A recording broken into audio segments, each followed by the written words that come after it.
목사님 통해 서대문 교회가 있다고 그래서 북한에서 많이 듣던 서대문 형문서 우리 사상교육을 시킬 때 항일 참가자들이 서대문 형문서에서 고문 많이 받던 그것.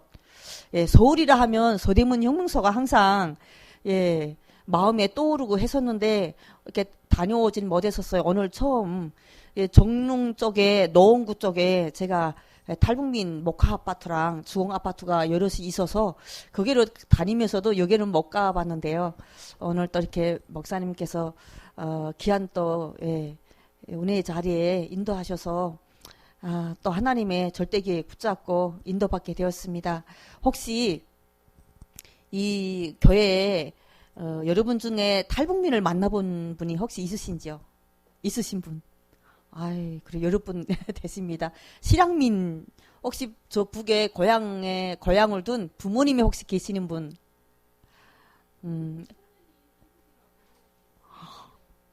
그러시구나. 그러니까요. 어느 교회 가든 정말 탈북민 연결 안 된 교회가 없어요. 제가 그 랩런트 대회에 2만 명 랩런트 대회 가잖아요.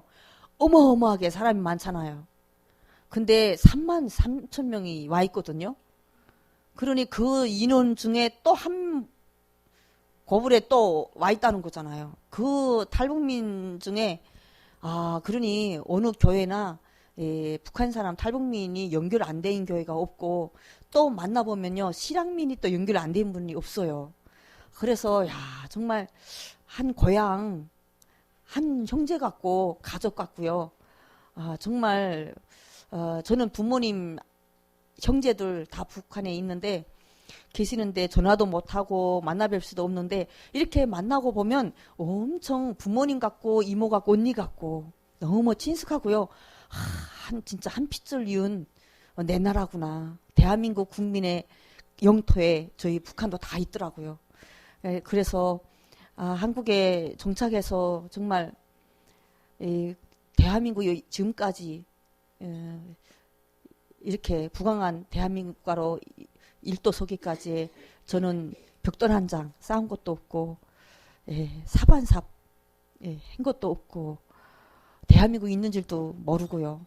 그렇게 살았는데 대한민국 국민이라고 정말 빈몸도 이 몸도 성치 못해서 다 황폐해진 몸으로 왔는데 정말 이 대한민국 너무 감사하고 이렇게 갈 때마다 저는 이렇게 대표해서 하나님 절대 은혜에 감사하고 복음 받게 해주신 귀하신 목사님들과 선교사님들을 감사하고 또 이게 함께 북한 선교 헌신 예배 할 때 가슴이 뭉클했어요. 그렇구나. 저 북한의 여리고성이 무너지는 속도가 빨라지겠구나. 또 한교의 시스템이 세워지니까 그러면서 또 대한민국 국민들께도 감사하는 마음으로 또 오게 되었습니다. 너무너무 감사드리고 이 3만 명이 대한민국 국민으로서 이렇게 또 국적을 가지고 또 복음 속에 인도받는 분들이 또 많아지고 있는데 제 한 명이 복음 받고 달라지면 제 친척만 해도 수백 명이 되잖아요. 수백 명이 이제 결혼하고 연결된 분이 또 얼마나 많아요. 그러면은 몇백 명, 몇천 명에게 연결이 되는데 이 3만 명이 복음을 받고 북한에 들어가 보면 얼마나 많은 수백만한테 영향을 주실 수 있지 않겠습니까? 진짜 이 한 명이 너무 중요하다는 거를 또 깨닫게 되었고요. 정말 그 일에 우리 서망교회와 함께 동참할 수 있어서 너무 감사하고 오면서도 항상 저는 이렇게 교회를 이렇게 헌신 예배나 인도 받아서 가다 보면 이렇게 은혜와 또 은혜 이제 10년 2007년부터 지금까지 12년 됐는데 얼마나 은혜가 너무 많고 드라마틱 같은 하나님이 주신 응답들이 많아서 써놓고 하다 보면 이렇게 몇 장이 넘어요. 근데 하나님이 이렇게 세워서 입을 열게 하시면요 이걸 한 번도 못 보게 하셔요. 그래서 정말 하나님이 세우셔서 입술을 주관하시는 대로 인도받아야 되겠구나. 또 이렇게 하게 되었고요. 북한에 이게 탈북민들이 2-3명 연결됐다고 그래서 또 감사하고 또 여러분들은 북한에 고향도 없고 가보지도 못하셨잖아요. 아, 정말 배 고파봐야 배고픈 사람의 심정을 알잖아요. 굶어 죽을 만큼 그 심정을 어떻게 알겠습니까? 여기도 많이 60년대, 50년대, 60년대, 70년대 다 많이 힘들게 사셨다고. 예. 저희 탈북민들이 이게 오면 지금 저희 아들이 27이고 저희 딸이 25인데 10년 전엔 15살, 17살이 왔어요. 근데 그 전도사님들이 이렇게 맡아서 사역하면서 보면 저희 아들이랑은 오면 과일 하나 생기면 전도사님 먼저 드세요. 또 반쪽이 생기면 똑 잘라서 전도사님 요거 드세요. 뭘 생기면 어른한테 먼저 드리는 게 그 당연한 걸로 여기거든요. 아랫목 있으면 여기 와서 앉으세요. 물 한 모금 있어도 먼저 드세요. 그러면 전도사님들이 항상 그래요. 딱 70년대 탈북민들 만나보면 70년대 그 정서가 느껴진다고 그래요. 참 그거 보면은 이게 북한에서의 그런 순수한 그런 거는 있는 것 같아요. 그래 아이들이 한국에 와서 이렇게 정착할 때 보면 저희 아이들이 대한민국 그 고등학교에 함께 들어가가지고 하는데 선생님 보면은 무조건 가서 인사를 하거든요. 저희 딸이 어릴 때 그 7살, 8살 때 북한에 있을 때 지나가다가 시장에 손잡고 가는데 선생님을 이렇게 지나쳤어요. 그랬더니 엄마 우리 반 선생님인데 내가 모르고 지나쳤다면서 그 선생님을 따라서 빡 뛰는 거예요. 그래서 선생님을 앞질러서 뛰어가서는 선생님을 이렇게 가로막고 안녕하십니까 인사를 하고 그렇게 아이들이 이렇게 배우고 자랐어요. 저희 딸도 아들도 그렇게 선생님을 인사하는데 아이들이 놀리는 거예요. 너희 선생님 왜 인사하냐고 언제 알고 지냈냐고 잘 아는가고 그래 잘 모르지만 선생님이라서 인사드린다고 하니까 잘 보이려고 한다고 하면서 그렇게 애들이 놀리더래요. 그래서 애가 그게 습관이 돼서 자꾸 인사하다가 아 인사를 하면은 내가 조금 놀림까마니가 되는구나. 아 자네들하고 똑같이 해야 되겠다. 아 그렇게 또 이렇게 여기 와서 축구를 하면서 골문대에 골을 넣는데 하이파이스 하면서 아이들이 달려오는데 우리 아들은 이렇게 피해서 때리러 오는 줄 알고 피해서 탁탁 피했대요. 그러니까 야, 너 강원도에서 왔어? 인사도 못 받고 애 어디서 온 애야? 이러면서 애들이 그렇게 문화잖아요. 하나하나가 다 애들한테는 걸림돌이 되는 거예요. 그러면서 나 북한에서 왔다고 당당히 말할 거야. 이러던 게 행동 하나하나가 다 아이들이 쫙 동물원에 원숭이 앞에 있듯이 쫙 모이면서 야 어디서 너 고향이 어디야? 그거 따지고 이렇게 물어보면서 애가 그때부터는 북한에서 왔단 말을 숨기고 말을 못했다고 하더라고요. 그렇게 70년이라는 기간이 너무너무 딴 세상에서 살았어요. 너무너무 몰라요. 북한에서 쓰는 말 똑같은 말이고 똑같이 생겼는데 김치찌개 똑같이 좋아하고 김치전 좋아하고 파전도 좋아하고 먹는 거 감자전도 좋아하고 국수도 좋아하고 냉면도 먹는 거는 정말 정말 한민족이구나 하는데 이 말하고 문화하면 못 알아먹겠어요. 예. 그래서 저도 아르바이트를 여러 번 뛰어봤는데 차라리 조선족하고 일하는 게 낫다고 하더라고요. 무슨 말인지 못 알아먹었어. 저는 술 하나인데 여기는 참이슬 처음처럼 후레쉬 하면서 이게 술도 얼마나 많은지요. 너무너무 문화가 다르고 정말 딴 세상이에요. 정말 딴 세상. 그렇게 멀리 이렇게 문화의 간격이 많고요. 저희 고향은 여기 항해도 해주거든요. 이제 통일되면 1시간이면 간다고 하더라고요. 고속도로. 너무너무 이제 대한민국에 정착해서 제일 먼저 고향 가고 싶어서 통일되면 제 해주 고향하고 제일 가까운 지도를 봤어요. 그랬더니 인천도 가깝고 서울도 가깝더라고요. 이왕이면 저 북한에서는 수도에 살기 힘들어요. 거기에 산다는 게 이제 하늘의 별 따기예요. 그래서 평양에는 50, 60, 70 난 늙은 처녀들이 많아요. 남자가 좋고 여자가 많은데 방직공장, 평양 방직공장엔 여자들만 몇만 명 일을 하는데 몇천 명, 만 명 남아된 여자들이 일을 하는데 남자들이 많잖아요. 다 군대 나가서 몇백만이 군대에 산에서 살기 때문에 10년 내지 12년을 군사복무하거든요. 그렇게 하면 남자들이 없어요. 그 여자들이 차라리 늙은 처녀로 살겠대요. 지방으로 안 가겠대요. 그렇게 하늘의 별따기예요. 평양은 보여주기식이라도 이렇게 해놓고 그런 대로 수도라고 하는데 지방이라는 건 엄청 차이가 심하고요. 그런 북한에서 살아가지고요. 이제 통일되면 제일 먼저 가야 되겠고 이왕이면 수도 그렇게 북한 사람이 살기 힘든 수도 서울에서 살고 싶었어요. 그래서 이제 하나원에 나올 때 내가 어디 가겠습니다 하고 지정을 해요. 서울에 가겠습니다 해요. 근데 서울에 만약에 100명이 하나원에 나올 때 서울에 5명, 인천에 10명, 경기도에 10명 뭐 이렇게 다 분포를 해요. 그래서 서울에 이제 5명인데 5명 가겠다고 요청한 사람들이 10명이면 필기뽑기를 해요. 필기뽑기 해서도 또 안 되면 가위바위보를 해가지고 제가 마지막 2사람이 남았는데 집은 딱 한 채인 거예요. 양천 아파트에 마지막까지 가위바위보 해가지고 서울의 양천 아파트를 집을 받았어요. 제일 먼저 가고 싶어서 근데 거기서 이제 목사님을 통해서 복음 받은 우리 박은배 목사님을 만나가지고 이 교회를 또 인도받아서 지금 교회 옆에 인도받게 되는데 참 여기 백령도에 날씨가 이렇게 오늘처럼 좋은 날 맑은 날은 백령도에서 보면 옹진 사곳 황해도가 보이거든요. 그래서 이게 옹진이나 해주 앞바다에서는 이게 쉽게 조금만 흐린 날이나 날씨가 안 좋은 날은 바다에 못 나가요.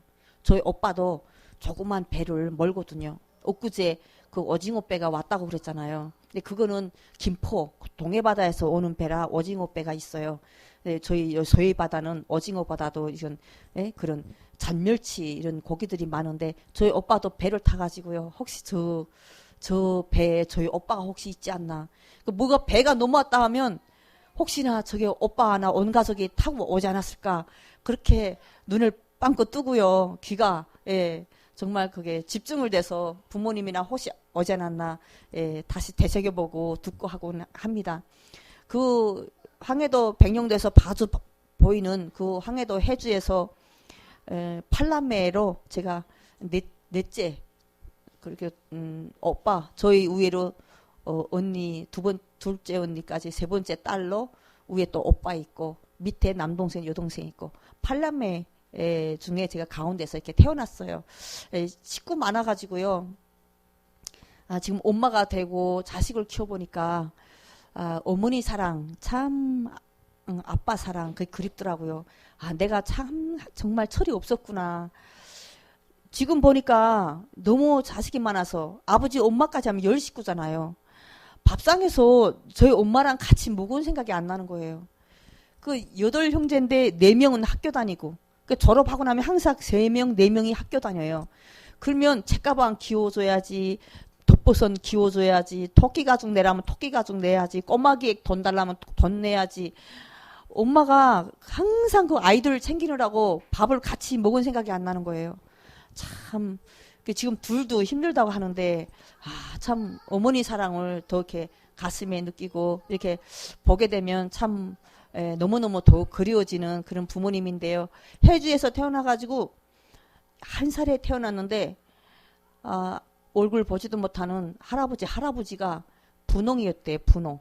북한은 계급사회라 계급이 다 되어 있어요. 황해남도 벽성군에 저희 할아버지가 아들이 12이었는데 6이 죽고 6이 남았대요.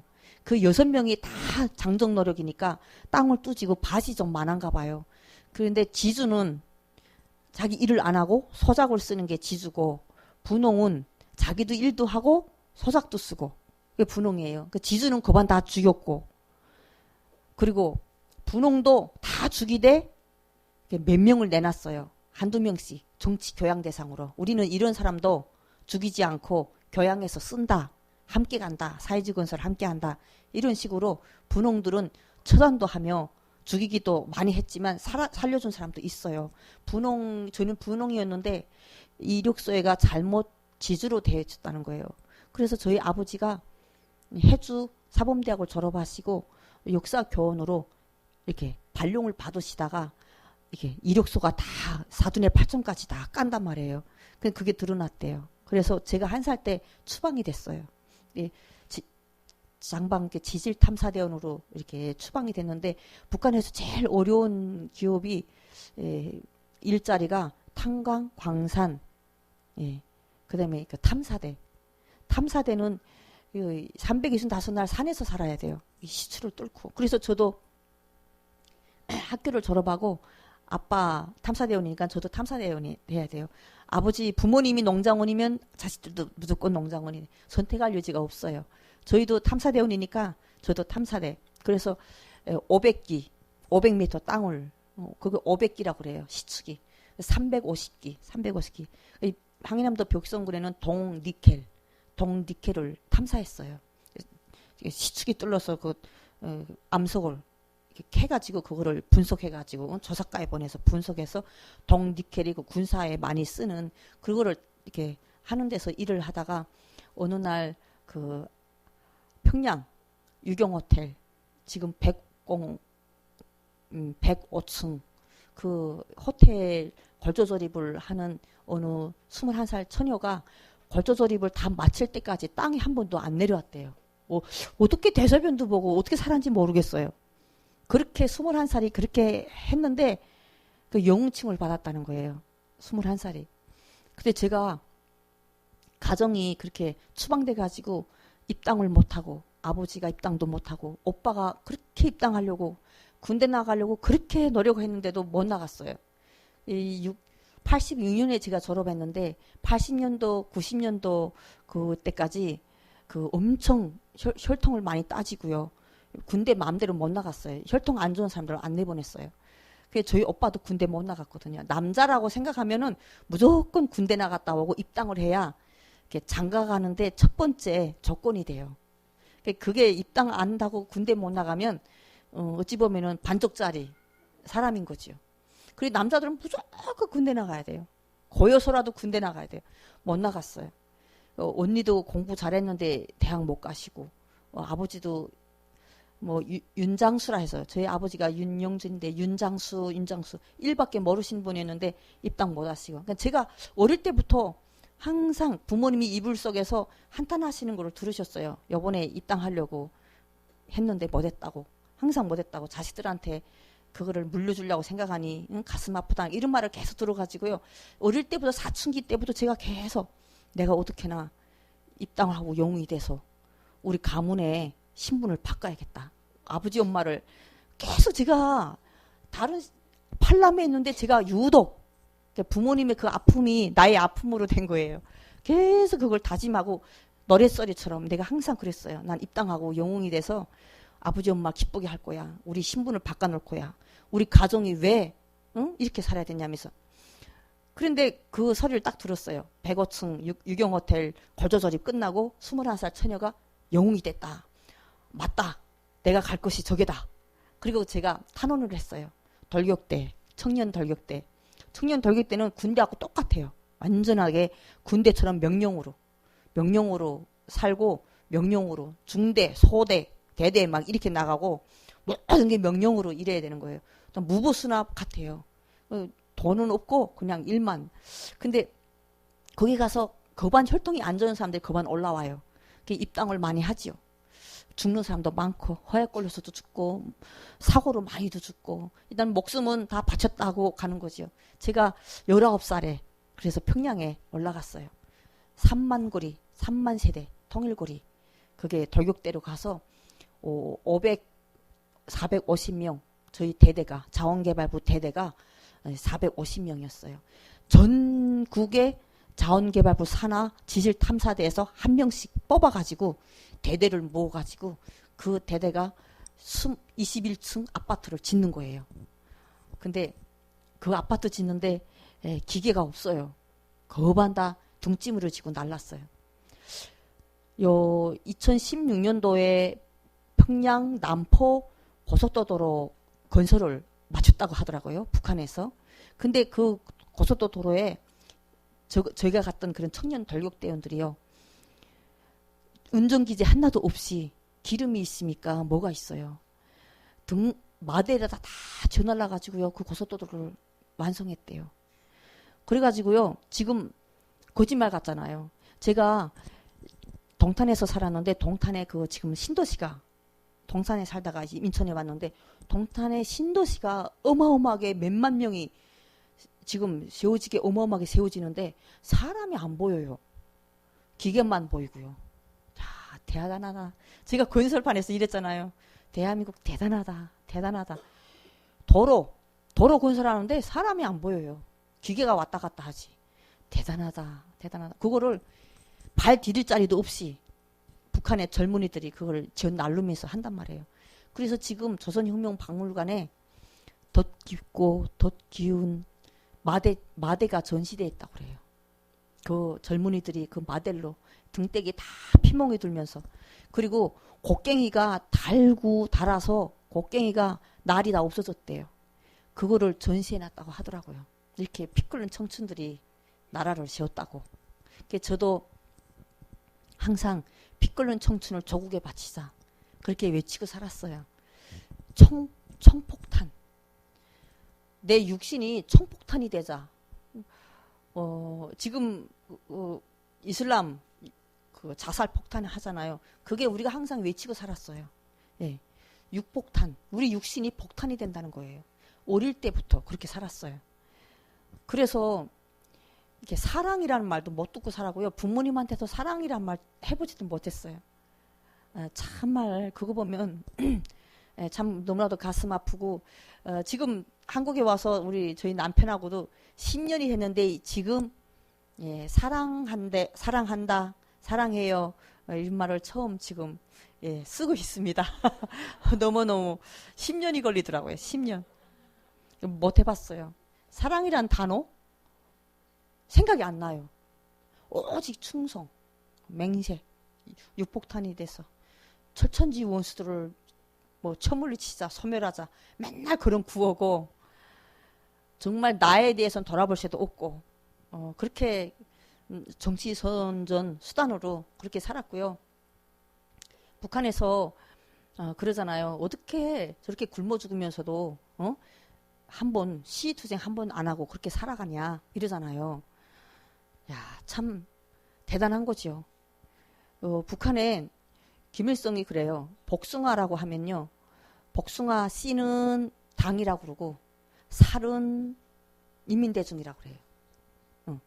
그 살은 인민대중인데 그 인민대중을 묶어놓는 외곽단체가 있어요. 우리 항상 당과 수령, 조국과 인민을 위하여 피 끓는 청춘을 조국에 바치자. 맨날 그렇게 외치며 살았는데 이 당이 복숭아 씨라면 그 둘레를 하고 있는 외곽단체, 그 외곽단체가 1,500만 원이 묶어져 있어요. 그 외곽단체가 소년단이요 500만이 돼요. 7살부터 13살까지. 근데 제가 그걸 그 논문이랑 쓰면서요. 그걸 한번 고백을 이렇게 해봤어요. 소년단 그 입단선서가 있어. 입단선서. 제가 한번 불러볼게요. 나는 자애로운 할아버지 김일성 대원수님께서 세워주시고 경례하는 아버지 김정일 대원수님께서 빛내어 주시는 영광스러운 조선소년단에 입단하면서 언제 어디서나 대원수님과 경례하는 김정은 원수님이 가르치신 대로 생각하고 행동하며 주체의 혁명위협을 빛내어 나가는 사회주의 건설이 믿음직한 후배대로 억쓰게 자라날 것을 소년단 깃발 앞에 굳게 맹세합니다. 7살, 8살, 9살에 뭐를 알겠습니까? 근데 이렇게 맹세를 하면서 소년단에 입단하는 거예요. 그렇게 7살부터 13살까지 입단하면요. 그게 500만이. 그리고요. 그 13살부터 14살부터 30살 전까지 김일성 2016년 전까지는 사회주의 노동청년 동맹이라고 했어요. 사로청 압축해서. 그래서 사로청 항상 지금 사로청에 입단하고 사로청 우리는 사로청이다 하고 막 맨날 구호외치고 살았는데 2016년부터 김정은이가 사로청 사회주의 노동청년 요걸 빼고 사회주의를 빼고 김일성, 김정일 주의 청년동맹 이렇게 바꿨다고 하더라고요. 이걸 뭘 말하냐면 정말 우상국가예요. 네. 이사야서 42장 8절에 보면 나는 여호와이니 이는 내 이름이라 나는 내 영광을 다른 자에게 내 찬송을 우상에게 주지 아니하리라. 저 이 말씀을 보면서 아 진짜 우상과 영적 싸움이구나. 김일성주의, 김일성 민족이라는 거예요. 민족도 김일성 민족, 김일성 청년, 김일성 그 김일성을 위해서 살고 죽어야 되는 거예요. 예. 그리고 정치적 생명, 당이 주는 생명, 입당, 노동당원. 그게 죽어서 육신의 몸은 죽으면 끝이지만 정치적 생명은 죽어도 영원하다고. 당과 함께. 그렇게 외치고 살았어요. 딱 성경에 영생하는 그 예수 그리스도 생명의 영생의 자리에 우상이 딱 자리 잡고요. 완전히 노예로 예, 올무와 정말 묶어줘가지고 정신적인 노예로 다 만들어 놓은 거죠. 그렇게 사는데 사로청이 400만, 예, 그 다음에 직업총동맹이 300만, 또 농업총동맹 130만, 여성동맹이 뭐 120만, 뭐 이렇게 하면 거반 1,500만이 남는 사람들이 그 외곽단체에 똘똘 묶여 있단 말이에요. 그게 다 두세 명이 이렇게 생활총화를 통해서 감시가 되어져 있어요. 수요 강연회, 금요 학습, 토요 생활총화. 우리 수요 예배, 금요 예배 하시죠? 수요 강연회 하면서 김일성 사상 교양을 받고 금요 학습을 통해 또 김일성 생일, 부모님 생일 잊어먹어도 김일성 생일은 잊어 안 먹어요. 1912년 4월 15일 하면서 자기 그 김일성이 혁명활동 역사를 암송해야 되고 혁명활동 했다는 뭐 그런 걸 다 암송해야 되고 그게 어찌 보면은 수요 강연에 금요학습을 통해 하고 토요일은 김일성이 말씀이라고 한 거를 그 녹취한 그거를 놓고 내가 일주일 동안 어떻게 살았는지 토요일 날에 나를 비판하고 상대방을 꼭 비판해야 돼요. 비판하지 않으면 내가 비판 못해 서요. 그래서 철저하게 감시하고 감시당하고 철저하게 이 마귀 분리시키고 이간시키고 가정도 그래요. 어느 날 북한에서 사는데 어느 날 아이가 할머니를 고발했다는 거예요. 그래서 저게 무슨 일이지? 그랬는데 그게 지하교인이었어요. 할머니가. 그래 왜 그러냐? 어떻게 도대체 고발해서 어떻게 잡혀갔나 물어보니까 할머니가 우방에서 우리 할머니 우방에서 이상한 절에요. 이상한 일을 해요. 이렇게 애가 다니면서 말을 한 거예요. 근데 그 기도하는 모습을 애한테 들킨 것 같아요. 근데 우리 애들은 항상 보아한 곳이 김일성, 김정일이 집집마다 초상화 있잖아요. 초상화 앞에서 인사하는 게 그게 숙련이 됐지. 그 없는 데서 뭐 누구한테 그렇게 하는 거는 못 봤단 말이에요. 그게 애가 그거를 보고 돌아다니면서 말을 한 게 보이고 이게 두세 명이 항상 감시를 하잖아요. 그게 다 전달돼가지고 할머니가 잡혀 들어갔다는 거예요. 제가 2005년 탈북을 했는데 2005년 2월 달에 저희 함경북도 해령시 유선구에서 제가 살았는데 거기서 지금 비사의 그룹바가 집집마다 다 치면서 이렇게 도강하는 사람, 몰래 중국에 넘나드는 사람들을 쳤어 잡아갔어요. 근데 5살짜리, 7살짜리가 그 유치원에서 충성의 노래 모임 한단 말이에요. 7살은 학교니까 5살, 6살 좀 났을 것 같아요. 요만한 어린애가 그 1942년 2월 16일이 김정일이 생일이에요.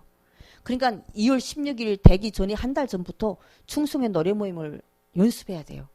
김정일이 찬양하는 노래를 연습하고 실황송을 발표하고 그래서 충성심을 점검받아야 된단 말이에요. 그거를 굶으면서도 연습하고 애들은 그 어린 애들도 연습하는데 끄대기 잡고 차에다 다 온 가족을 짐짝처럼 싣고 갔다는 거예요. 그리고 저 가족이 왜 실려가냐 하니까 성경책이 발견됐다는 거예요. 그 아빠가 중국에 가서 중국의 삼자 교회나 중국 교회에 가면은 이렇게 선교사님 통해서 중국 돈도 도움받고 성경책도 받는단 말이에요. 그렇게 받아가지고 오는데 성경책을 숨겨두고 했는데 그 중국 교회에다가 보니까 그 새가족 등록처럼 등록을 한 거예요. 근데 설마 북한에서 중국 땅에 갔는데 중국 땅에 가면 중국 사람들은 모르잖아요. 그러면 집이 어디예요? 이름 쓰고 집 주소 쓰잖아요. 탈북민들이 새가족 등록을 더 많이 안 하려고 그래요. 신분이 노출된다고. 그거를 썼는데 3명이 같이 갔대요. 원성 사람, 청진 사람, 해룡 사람. 요 3명이 가서 거기다가 이렇게 주소를 썼는데 한나라 한시에 다 같이 다 잡힌 거예요. 그 중에서 탈북민들도 다니면서 그게 밀정인지 간첩인지 모르잖아요. 그렇게 2005년도 제가 탈북하기 전까지 이 기독교는 어마어마하게 무시무시하게 그래서 성경책이 발견돼가지고 온 가족이 잡혀가는데도요. 누구 하나 성경책이 무엇인지 물을 못 봐요. 저도 물을 못 봤어요. 그게 무슨 책이지? 그냥 공포의 책이구나. 우리 북한이 제일 무서워하는 책이구나. 그랬어요.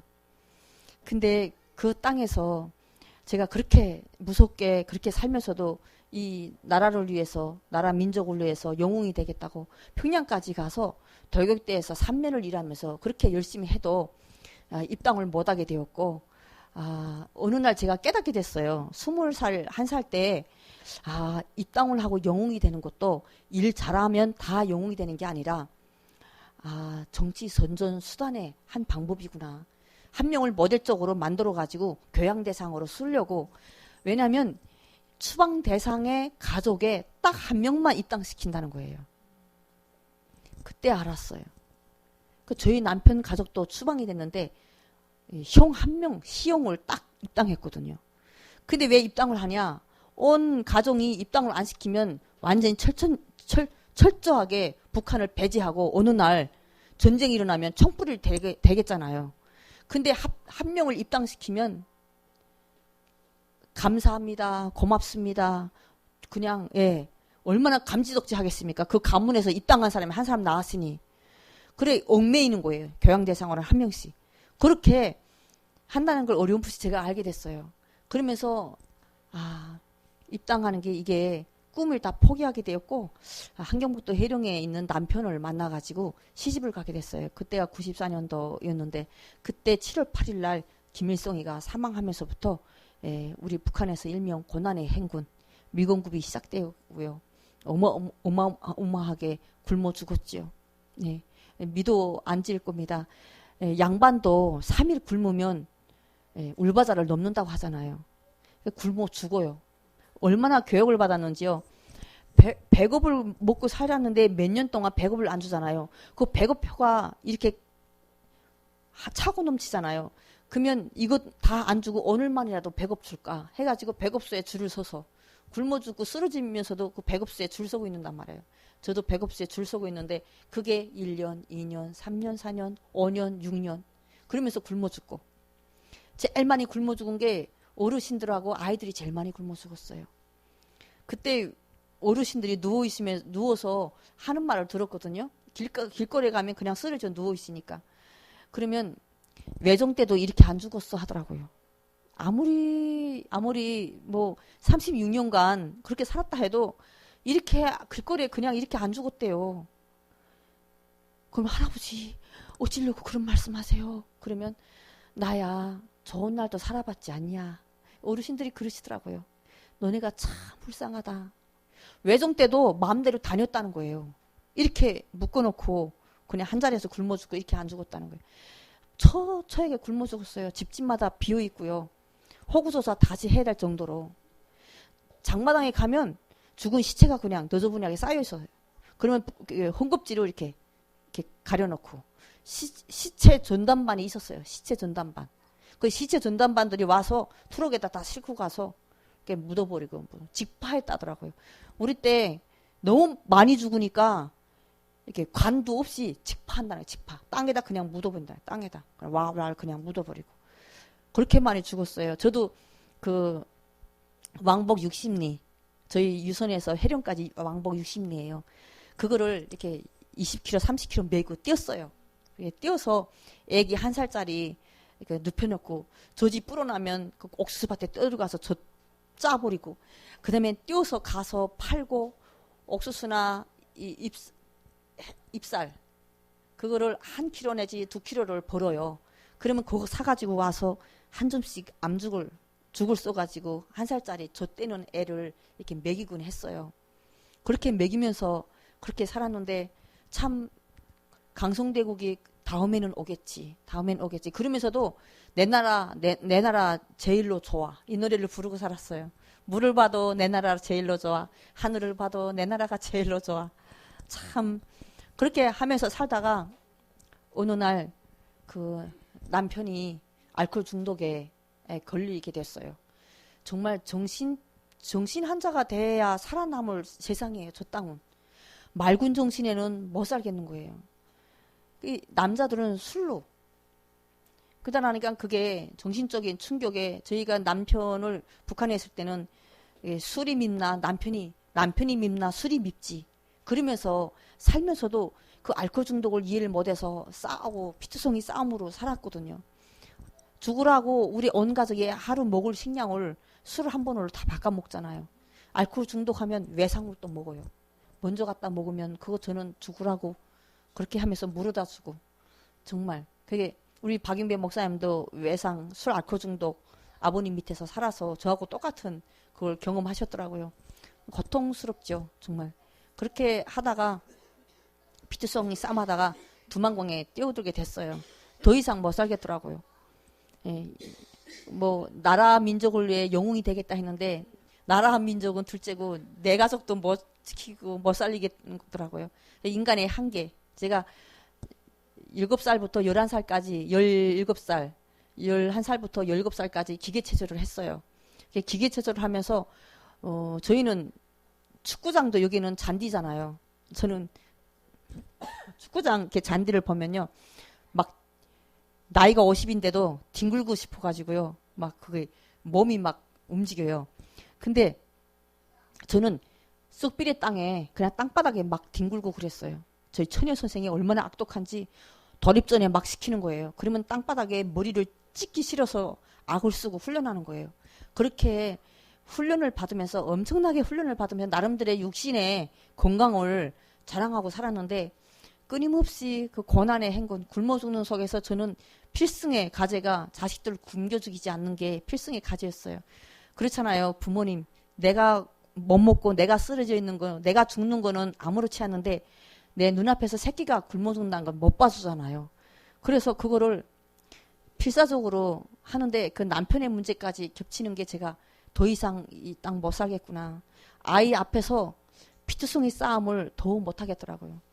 이게 마지막에는 남편한테 내가 죽던지 내가 남편을 죽이던지 그 둘 중에 하나. 아이들 앞에 살인자 부모를 남겨둘 순 없다. 내가 그냥 죽어버리는 게 이기는 거다 하면서 두만강에 뛰어들게 됐는데 지지리도 명두길이다. 안 죽어지더라고요. 두만강에 뛰어드는 순간 살려고 몸부림을 치는 거예요. 제가 발버둥을 치는데 아이들 얼굴이 떠오르고 그때 제가 책을 좋아했는데 북한에서 소설책을 읽은 생각이 났어요. 여자들이 수치를 당하면 치마를 뒤집어 쓰고 물에 뛰어든다고 그랬잖아요. 그냥 뛰어들지 왜 치마는 뒤집어 쓰고 뛰어들지? 그랬어요. 물에 뛰어드는 순간 사람은 발버둥 친단 말이에요. 살려고. 치마를 뒤집어 쓰면 그냥 휘말려서 죽는 거예요. 제가 그 생각을 하면서 내가 어릴 때 왜 수영을 못 배웠던 거 하면서 몸부림을 치는데 그래서 밀리고 연선에까지 나오게 됐어요. 그렇게 해서 흘러서 연영성 대련에 중국의 대련 거기까지 흘러와가지고요. 두만강 식당 그 중국의 이공대학 부근에 어느 식당, 한식 식당에서 일을 하게 됐어요. 그때 우리 박윤배 목사님을 또 만나게 되었습니다. 박윤배 목사님이 북한에 탈북민이 한 명이 있다고 하면 천리끝도 찾아가서 복음을 전해줬었어요. 근데 제가 식당에서 일을 하는데 목사님이 하염없이 기다리더라고요. 5분만 만나자고. 그때 저는 안기부는 다 괴뢰 침략자 앞잡이라고 다 배웠기 때문에 선교사는 다 앞잡이로 배웠잖아요. 그래서 안 만난다고 하니까 하염없이 기다리는 거 있잖아요. 그래 보니까 앞잡이처럼 안 생긴 거예요. 얼마나 마음이 그렇게 푸근하고 기다리는지. 그래 한 귀로 듣고 한 귀로 흘러보내겠다 하고 만났는데 그때 목사님께서 이 창세기 12장 1절 3절 말씀을 주셨어요. 팔자 사나운 년이라고 제가 항상 한탄을 했거든요. 아닙니다. 자매님 팔자 사나운 여자 아닙니다. 저 북한 살리라고 하나님이 아브라함을 부른 것처럼 자매님을 부르셨습니다. 그러시는 거예요. 그때 제가 어떻게 내가 복의 근원이 된다. 난 내 새끼 살아있는 것도 모르고 내 가족 살아있는 것도 모르는데. 그러니까 목사님께서 이 복의 근원을 되려고 하면 하나님 자녀가 돼야 되는데 그게 예수님을 내 마음의 주인으로 영접하면 하나님 자녀가 됩니다. 당신은 하나님 형상대로 창조된 인간이라는 거예요. 원숭이가 사람 됐다고 배웠거든요. 아유, 감사합니다. 예, 감사합니다.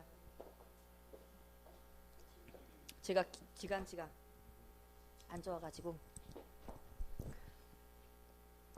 기관지 안 좋아서 탈북하다가 난민 수용소에서 36도 37도가 돼요. 태국에 그 감옥 안에. 근데 36도 제가 36도 막 5도 이렇게 되는 거예요. 이 고열에. 그러면서 기관지 다 녹아서 그게 150명 있어야 될 자리에 350명이 있었어요. 자리가 없어서 이렇게 하고 있었어요. 40일을. 그러니까 그게 막 정신병이 걸려 죽고 사람들이 막 죽어나가고 탈북민들이.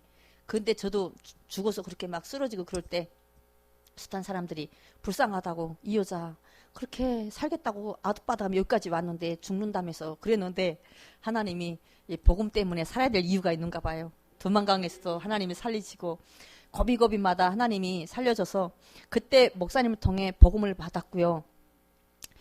예, 성경책을 선물로 주시고 헤어졌어요. 예, 그러면 제가 불면증으로 잠을 못 자고 일을 했는데 언제 잡힐지 모르기 때문에 저는 바쁘다가도 도망치고 막 그랬어요. 예, 공안이 오면은 항상 잡히면 저는 죽을 각오를 항상 하고 살았어요. 이렇게 수면제를 돈 벌면 수면제를 사서 이렇게 항상 주머니에 넣고 살았어요. 호신용 권총 가지고 있는 것처럼 든든한 거예요. 잡혀서 완전히 짐승처럼 맞아 죽을 때에는 수면제 먹고 깨끗이 죽는 게 나를 위해서도 축복인 거예요. 죽는 것도 그게 축복인 거예요. 그래서 수면제를 항상 가지고 살았는데 목사님 만나고 구원받고 하나님 자녀는 기도할 수 있는 특권이 있다는 거예요. 그때부터 저는 이렇게 수면제로 손이 가는 게 아니라 기도를 바꾸게 되었습니다. 기도하면서 그때 시편의 119편 105절 말씀이 항상 저에게 이렇게 목사님께서 요한복음을 읽어보라고 주셨어요. 읽으면서 여기 요라고 있는데 찾아서 불면증이 있어서 잠 못 잘 때 꼭 요한복음을 읽어보세요. 근데 그때 15시간씩 일하면서 너무너무 힘들 때였는데 성경책을 다 읽을 수는 없었지만 그때 요한복음 1장 1절이 믿어졌어요. 태초에 말씀이 계시니라. 말씀이 하나님과 함께 하셨으니 말씀이 곧 하나님이시나. 우리 보이는 김일성 신격화 돼가지고 김일성이 완전히 신처럼 믿고 살았잖아요. 근데 말씀이 하나님과 함께 하시니 이 말씀이 하나님과 함께 말씀이 곧 하나님이라는 거예요. 그게 어떤 의미인지 나는 몰랐지만 이 성경책에 있는 하나님의 말씀이 믿어지게 해달라고 기도를 하는데요. 시편에 119편 105절 주의 말씀은 내 발의 등이요 내 길의 빛이니이다. 그때 당시에 제가 제일 붙잡은 말씀이었어요. 하나님 이 떠다니는 롯데 신세 같은 내 앞길을 등불로 비춰주시고 내 발길이 어디 가는지 모르게 허망해 떠돌아다니는데 하나님 내 등이 되고 빛으로 내 발걸음도 인도해 주세요. 항상 기도했는데 이렇게 탈북할 수 있는 루트가 또 열려가지고요. 한국으로 오게 되었고 예, 얼마나 많은 그런 고통과 그런 순간들이 드라마 같은 일들이 있었는데 한국에 와서 탈북민들이 제일 어려운 게 있어요. 선택하는 거. 선택하는 게 너무 어려워요. 직업이 뭔 그리 많은지요. 직업도 얼마나 많은지요. 우리는 그냥 선택 안 하고 탐사되니까 탐사대 가서 살아야 돼요. 선택할 생각도 없고 그냥 가라면 가고 앉아만 앉고. 근데 직업도 많고 학교도 많고 눈에 보이는 건 풍년이고 세상에 이건 자유가 아니라 탈북민들은 방탕으로 가고 이거 내 세상이다 하고 그냥. 근데 그 속에서 하나님께서 그 마태복음 6장 33절 그런즉 너희는 먼저 그의 나라와 의를 구하라. 그래야면 모든 것을 더하여 주리라. 정말 하나님 자녀가 돼서 지금까지 무엇을 먹을까 입을까에 생명 걸고 목숨도 아끼지 않고 얼음물에도 뛰어들고 달리는 차에도 매달리고 아이를 내 새끼를 굶겨 죽이지 않는다고 하면은 내 목숨도 하나도 아깝지도 않은 거예요. 그게 저는 내가 살아야 될 이유다. 새끼 굶겨지지 않고 영양식조 걸리지 않고 살게 하는 거.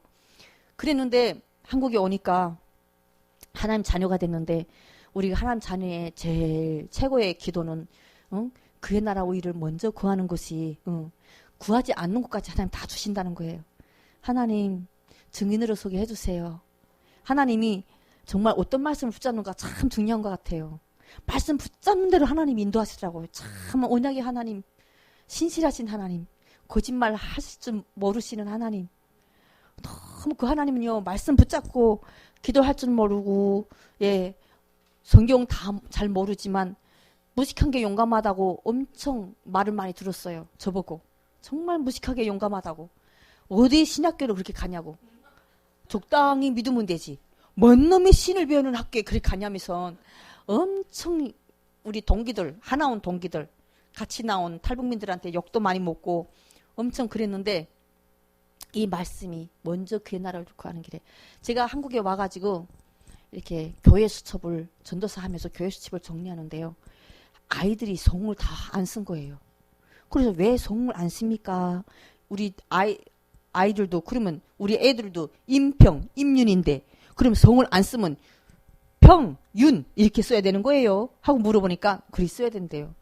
합쳐진 가정이 많고 헤어진 가정이 많아서 성을 쓰지 말라는 거예요. 제가 그러면서 제가 그때까지 남편을 분노하고 저주하고 살았었거든요. 창세기 3장 그 개인을 무너뜨리는 이 사단이 6장에 가정을 무너뜨렸잖아요. 사회를 무너뜨렸잖아요.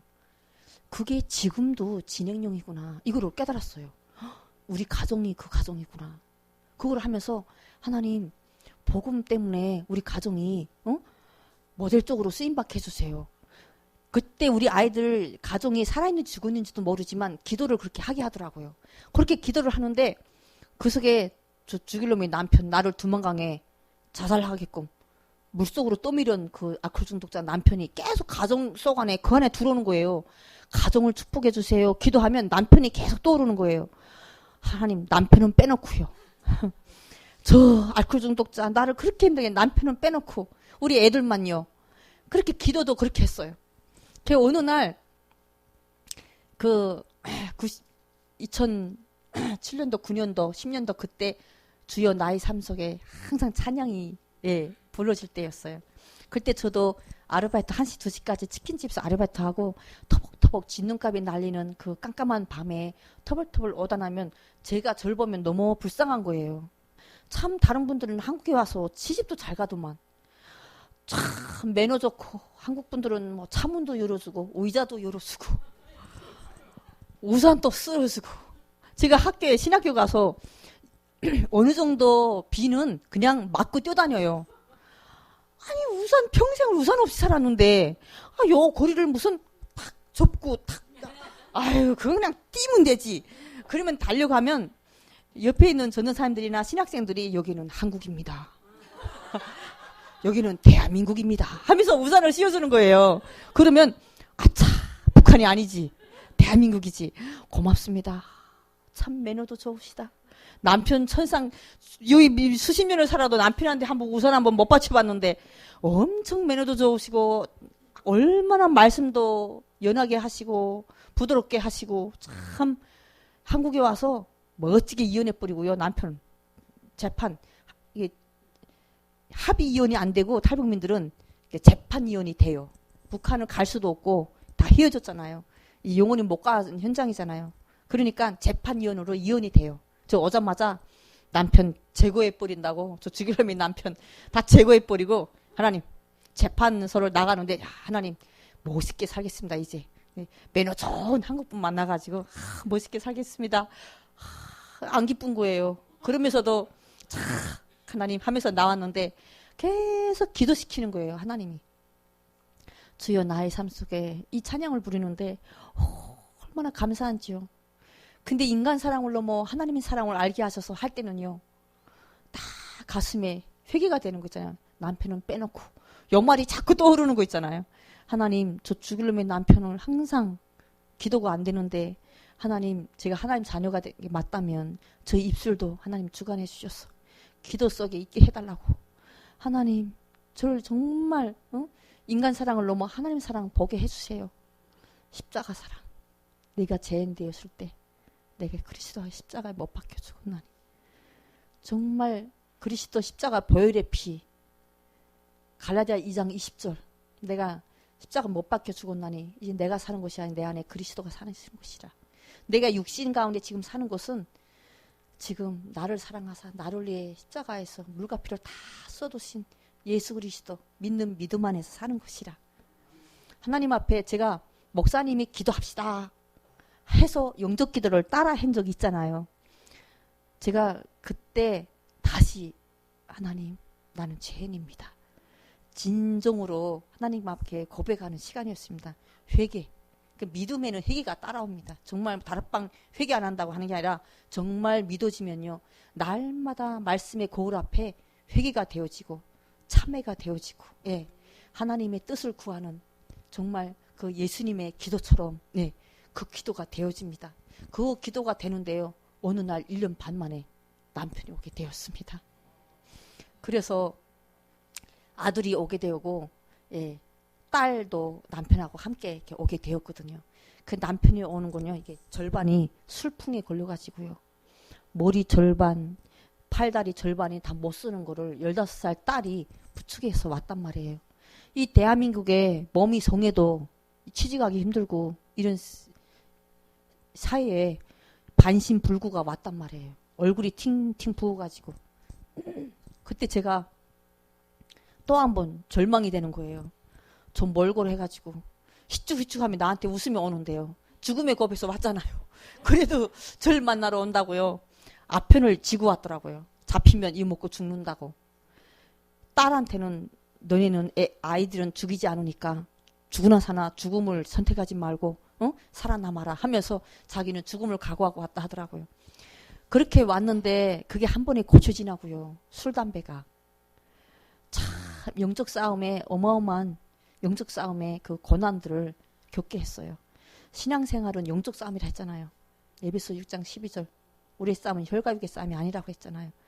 이 정말 이 말씀이 믿어지니까 남편을 데리고 제가 서울 종모병원이고 별 병원을 다 다녔어요. 근데 희한하게 풍이면 한국에서는 뇌졸중이라 하더라고요.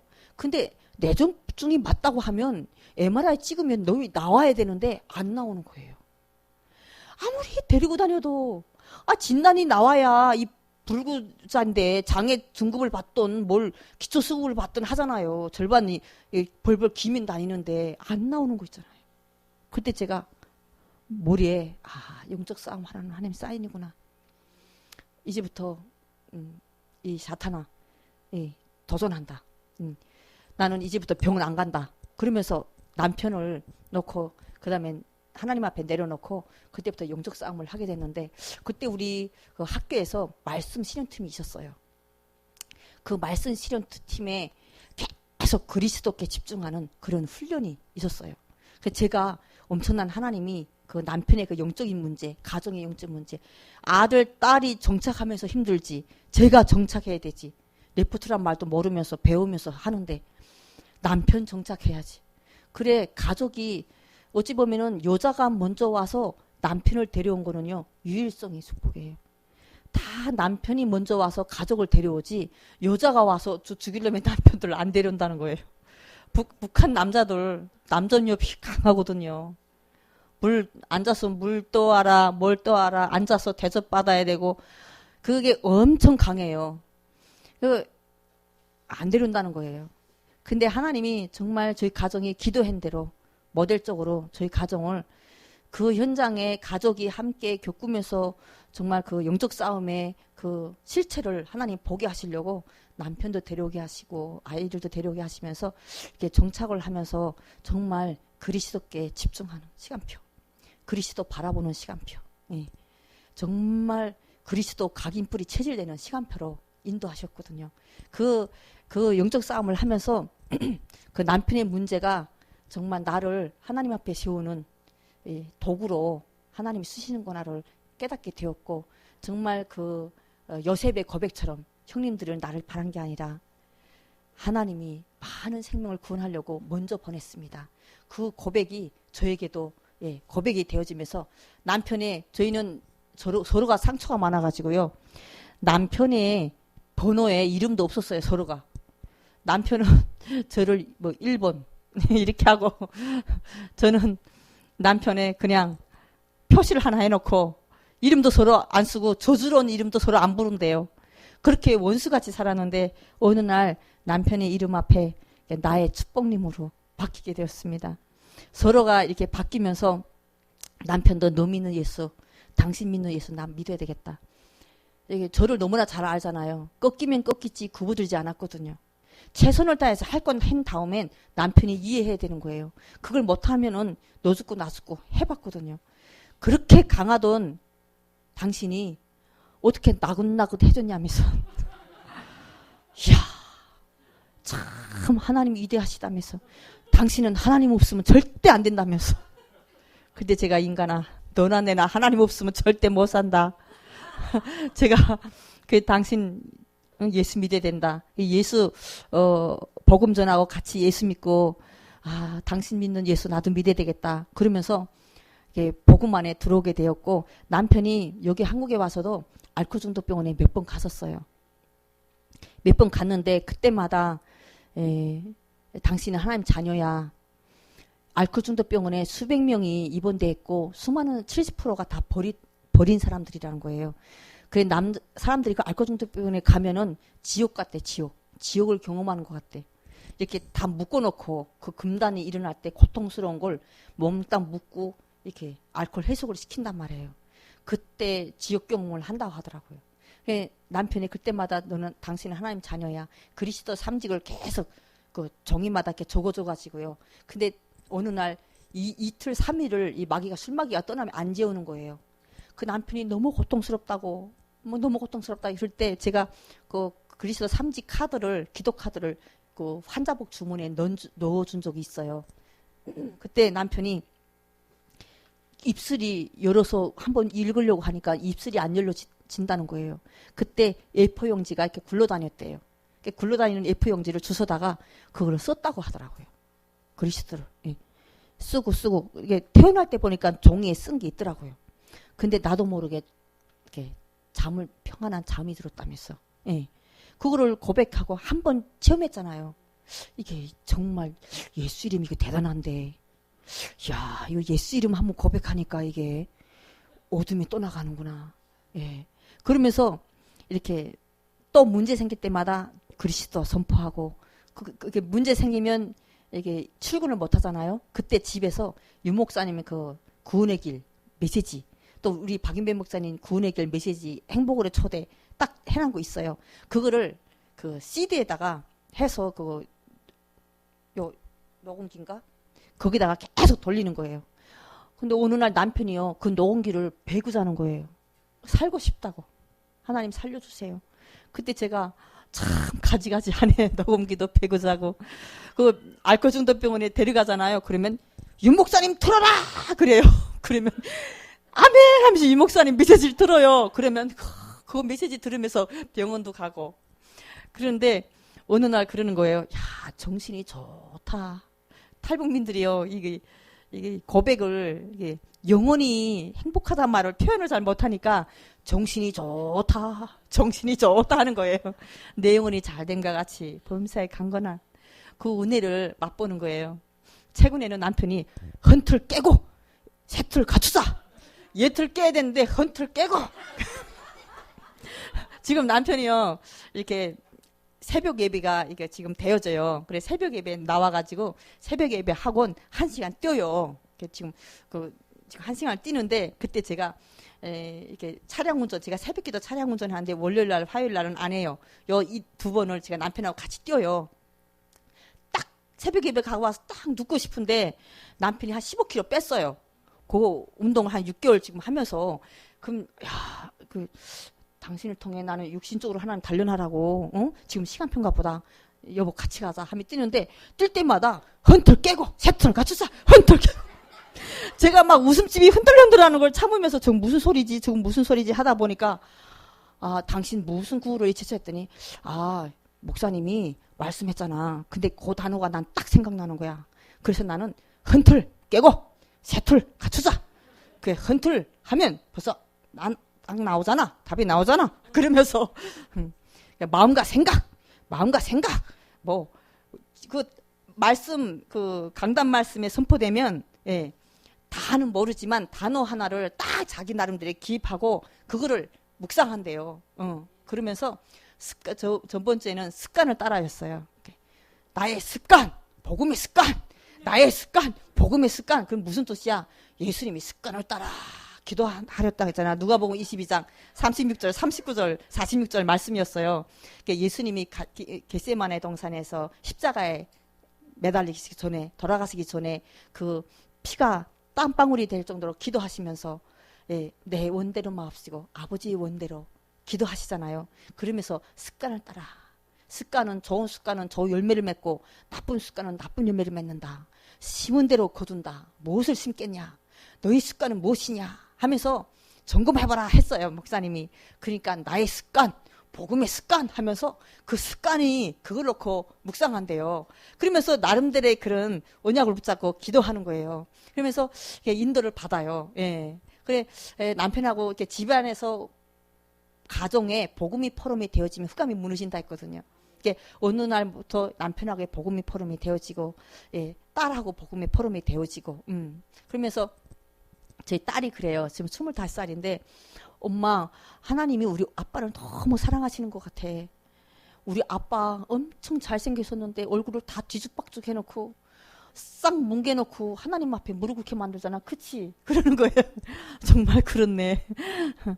남편이 저희 딸도 그래요. 아빠가 내 잘난 못에 살겠다 하면 두들겨가지고 하나님 앞에 세워놓고 또 내 못에 산다 하면 두들겨가지고 또 하나님 앞에 세워놓고 야 하나님의 말씀에 붙잡힌 자는 어떻게 도리가 없네. 빨리 정신 차리고 맞고 할래 그냥 할래 하듯이 빨리 정신 차리고 하나님 언약 속에 들어와야 돼. 그치? 저희 딸이 그래 맞다. 정말 하나님이 우리 가정을 축복하시는 것 같구나. 남편도 지금 그 절반이 아픈 게 지금 다 치유돼가지고 공무원 시험에 합격해가지고 지금 수원국토관리소 공무원이 돼가지고요. 지금 한 7년 정도 지금 공무원 생활을 하고 있어요. 그리고 아들은 지금 환경공단에 취직해가지고 일을 하고 있고요. 아주대학교 공부를 하는데 북한에서 저하고 헤어진 게 4년 동안 헤어졌었어요. 근데 북한은 전기가 계속 정전이 돼요. 그러면 이렇게 정전이 막 220볼트잖아요. 여기는. 그러면 정전이요. 그게는 전압이 떨어져가지고 50볼트, 70볼트 그렇게밖에 안 되는 거예요. 그러면 가정마다 다 변압기가 있어요. 그래서 변압기를 올려가지고 전기를 본단 말이에요. 근데 집집마다 변압기가 고장나고 한대요. 그럼 저희 아들이 이렇게 집집마다 어르신들 집에 찾아다니면서 고쳐줬대요.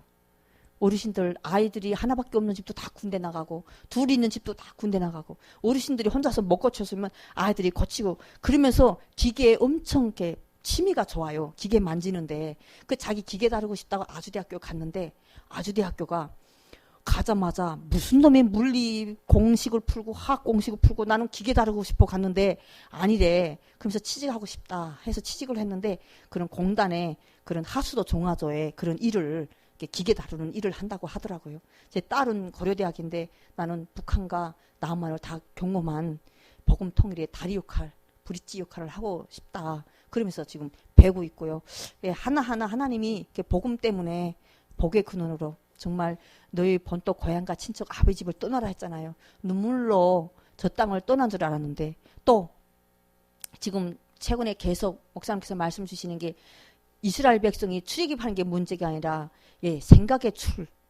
생각을 깨야 되고 또 체질을 깨야 되고 모든 영적인 문제에서 출애굽을 해야 된단 말이에요. 그래서 저희도 저 북한의 체질, 사상 체질, 우상 체질, 노예 체질 거기서 정말 예틀을 깨고 새 틀로 우리 이 한 해 동안에 우리 원단 메시지가 출애굽기 12장 41절 말씀이에요.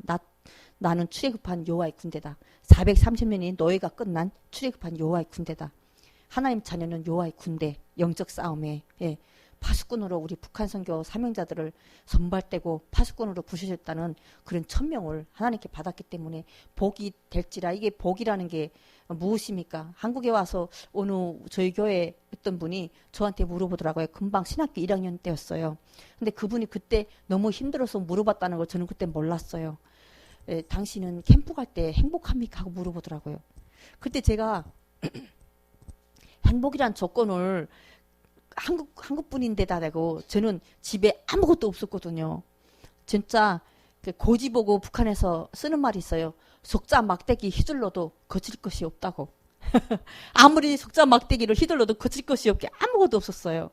자식들도 살았는지 죽었는지도 모르고. 근데 그분이 행복하냐고 물어보는데 행복의 조건을 어떻게 설명하겠어요. 그래서 제가 이분은 가정도 있지, 차도 있지, 집에 있는 거 없는 거 다 있지. 그분이 말하는 행복은 도대체 무슨 의미입니까? 그분 앞에 제가 고민을 하는데 한마디 고백을 했어요. 저는요, 속잔 막대기 휘둘러도 거칠 게 없어요. 부모님, 가족들, 여러분은 다 가족이 계시잖아요. 저는 가족이 살았는지 죽었는지도 몰라요. 새끼가 살았는지 죽었는지도 몰라요. 몇 년 전에 소식을 들으니까 쥐굴을 뚫는다 하더라고요. 쥐굴. 쥐새끼가 그 가을거지 해난 그거를요 2, 3m 파헤치면 쥐가 물어난 옥수수랑 있어요. 그거를 쥐 겨울날 신약을 훔쳐오는 거 같지요. 그거를 파다가 깨끗이 씻어서 말려서 갈아서 먹었다 하더라고요. 그렇게 먹는 애들 앞에 어떻게 내가 행복하다고 말합니까? 그때 제가 그랬어요. 저는 행복의 조건은 없지만 정말 행복의 가치, 복음의 가치를 발견했습니다. 저는 정말 기도할 수 있어서 행복합니다. 수고하고 무거운 짐을 주님께 맡길 수 있어서 너무 행복합니다. 그때 그 고백대로 하나님이 정말 그 기도에 응답을 주시고요. 기도하는 대로 틀린 기도는 바꿔주시고, 기도하는 대로 정말 응답 주셔요. 별걸 다 기도해도 하나님이 응답해 주시더라고요. 그래서 저는 예수님께서 요한복음 14절 내 이름으로 무엇인지 기도하라. 들어주겠다. 무슨 현장에 가면 요거는 기도해야 됩니까? 요거는 말아야 됩니까? 무슨 그런 게 있습니까? 무엇이든지 다 기도하려는데 그 앞에 하나님만 붙이고요. 하나님께 고백해 보세요. 틀린 건 바라잡아 주시고요. 교통정리 하나님이 다 하십니다. 하나님께 고백하고 그의 나라 위를 구하는 길에 내 중심이 있고 우선순위가 가 있으면 하나님은 알아서 교통정리 다 하십니다. 그게 고백이고 저의 삶에 12년 지금까지 살았고 여러분보다 신앙생활 많이 안 했겠지만 저는 정말로 정말 무엇이라 설명하실 만큼 하나님이 은혜와 응답을 주셨습니다. 지금도 그게 하나님의 은혜 가운데 갈 거고 앞으로도 하나님이 1000명을 받은 날부터 응답은 시작된다고 하셨습니다. 1000명을 또 우리 탈북민들이 1000명을 도대체 어떻게 받아요?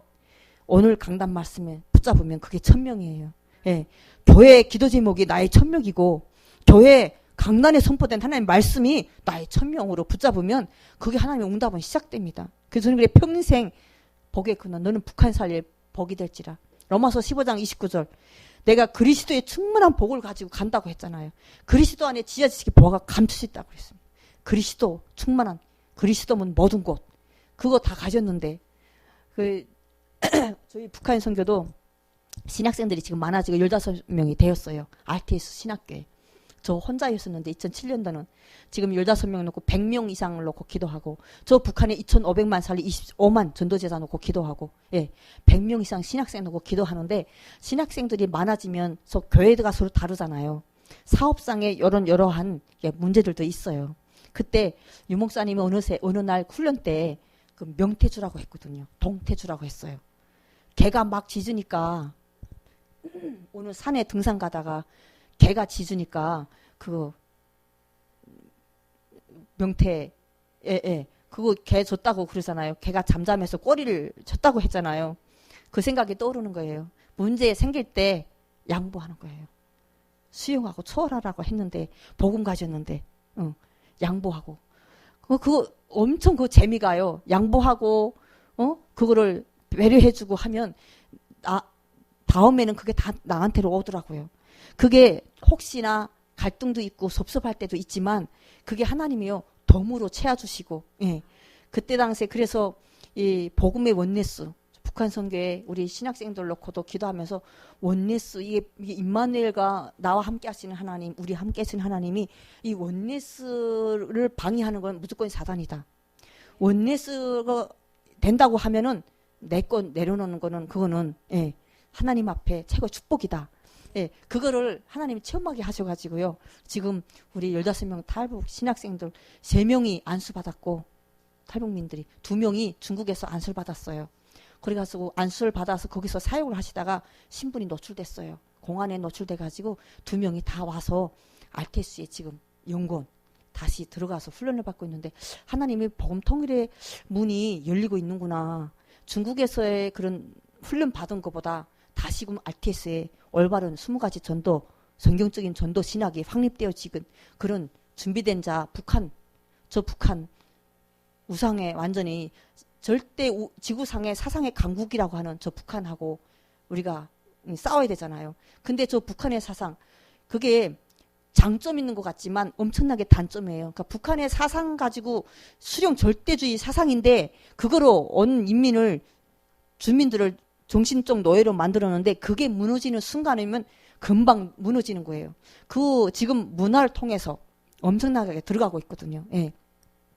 지금 그 CD 성경책에 들어가던데 이제 성경책에 못 들어가요. 그래서 성경책을 주면 다 묻어버리고 간다더라고요. 그래서 이제는 USB에다가 말씀 넣고 이렇게 여서 넣는데 이젠 USB도 아니고 칩을 주면요. 칩을 2개, 3개를 유지에다 싸서 삼킨대요. 그래서 삼켜가지고 먹지 않고 2, 3일 먹지 않고 가서 거기 가서 대변을 보면 그게 나오거든요. 그래서 탈북민들이요. 돈하고 칩을 다 삼켜요. 돈도 그냥 가져가면 다 뺏겨요. 어디 홍문이까지 다 뒤져서 다 뺏어요. 근데 그거를 먹어버리면 이렇게 똥으로 나오잖아요. 근데 대변으로 나오는데 먹고는 밥을 절대 먹지 말아야 돼요. 그리고 집에 가서 먹고 그거를 해서 거기서 칩에서 이렇게 유목사님 구원의 길과 복음 편지야 해서 보낸 적도 있는데 그렇게 해서 지금 들어가고 있습니다. 북한이 무너질 날도 지금 다가오고 있는 것 같습니다.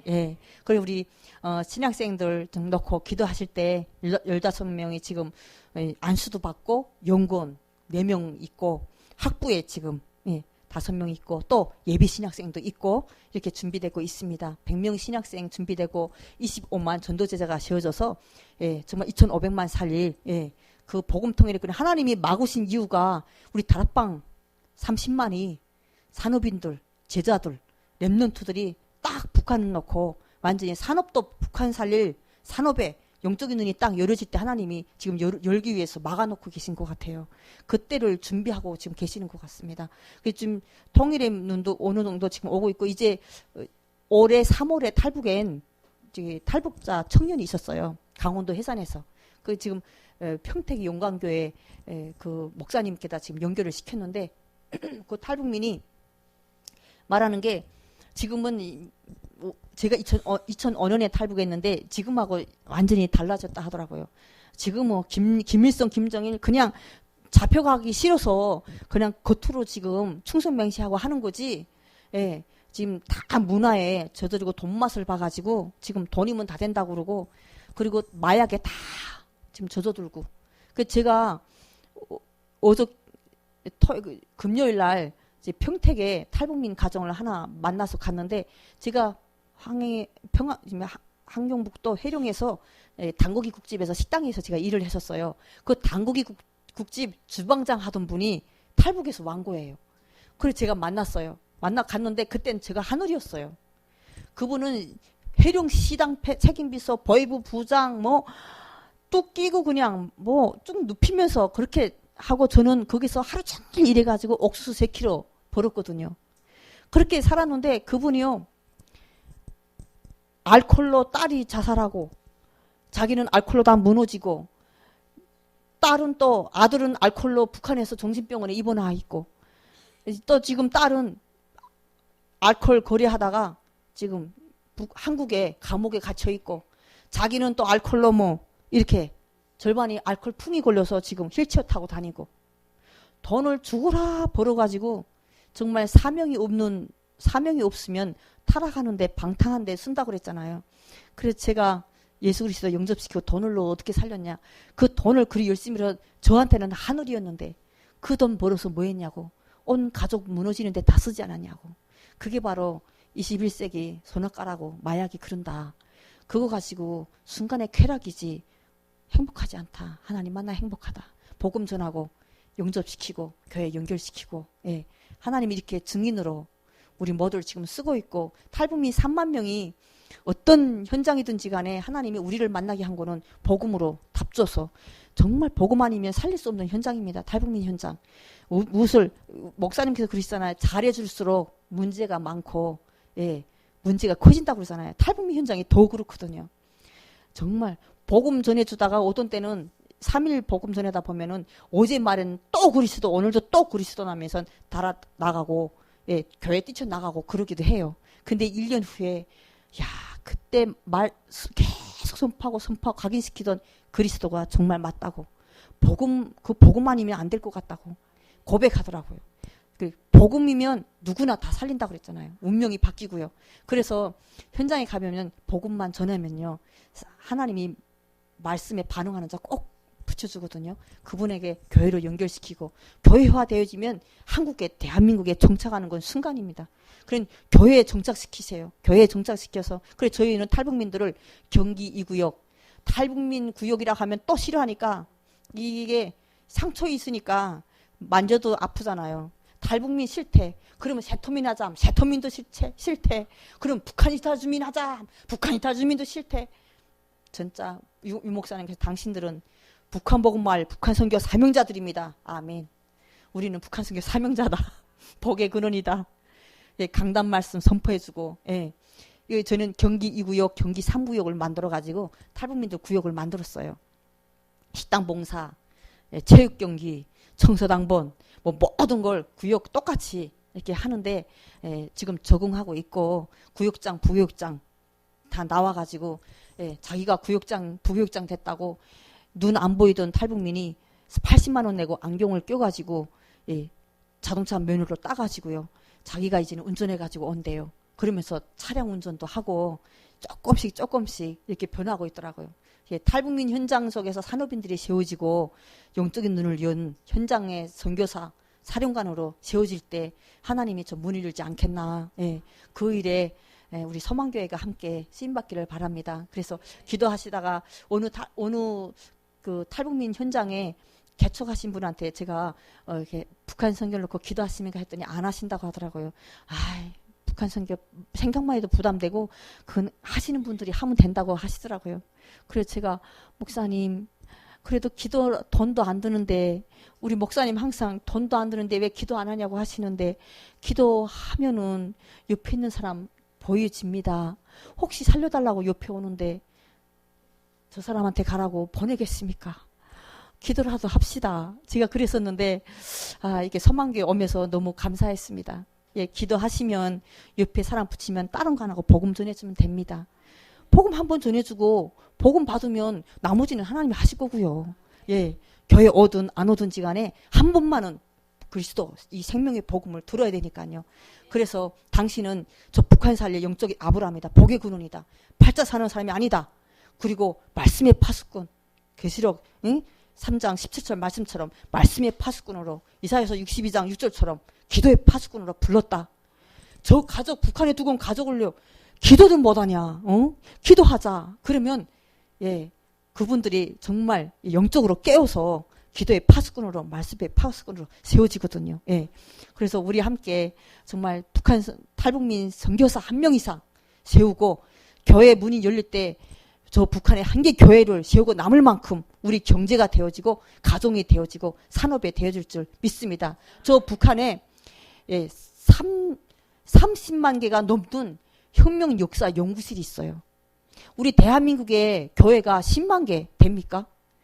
저 북한에는요 30만 개가 넘는 혁명 역사 연구실이 있는데요. 그 연구실에 다 김일성 석고상 동상 해놓고요. 그것만 제거해버리면 교회나 똑같아요. 우리는 이렇게 신발 신고 오잖아요. 저 김일성 연구실에는요 신발 신고도 못 와요. 새하얀 카바, 덧카바를 덧신을 신고 와야 돼요. 그래서 저희들은 와이셔츠 다 뜯어가지고 카바 만들어가지고 신고 검열하거든요. 발가락 나온 거 오면 어디 김일성 연구실에 김일성 원수님 연구실에 발가락이 보이는 발동네 나는 발로 오냐고 비판 무대 서야 돼요. 그렇게 해놓고 사상교육을 시킨단 말이에요. 그 수십만 개가 이제 우리 다락방 30만에 가서 다 교회를 바꿔야 됩니다. 저 장대현 교회가 있던 자리에 금수산 기념궁전, 김일성이 미라로 있는 것이 장대현 교회가 있는 자리입니다. 우상이 하나님 복음을 놓친 자리에 우상이 들어섰거든요. 우리 그거 회복해야 되고요. 저 북한을 통해 230개 나라 살릴 정말 그 나를 앞당기는데 우리 모두가 함께 주인공으로 쓰임받기를 바랍니다. 감사합니다. 하나님 아버지 은혜를 감사합니다. 귀한 순간 두서없이 정말 말한 것 같지만 하나님 영적인 눈을 열어주시고 하나님 저 북한을 향한 영적인 하나님 여리고성이 무너지는 시간 되게 하여 주시옵시고 우리 마음과 생각 중심 어장육부에 하나님 저 북한을 향한 하나님의 소원을 붙잡는 시간 되게 축복하여 주시옵소서. 저 후감의 사상 우상이 무너지는 시간 되게 하옵시고 하나님 중국에 수십만의 탈북민들이 도망쳐 살고 있습니다. 하나님 저 북한과 중국에 하나님이 예비된 자, 충성된 자의 귀하신 만남들이 이루어지게 주님 도와주시고 한국에 3만 명이 넘는 탈북민들이 정착해 있습니다. 하나님 그 중에 하나님이 예비한 자, 충성된 자, 사명자 하나님 절대 제자의 만남과 절대 시스템들이 지어질 수 있도록 축복하여 주시옵소서. 우리 소망교회를 축복하여 주셔서 하나님 북한을 놓고 함께 기도하신 은혜 주셔서 감사드립니다.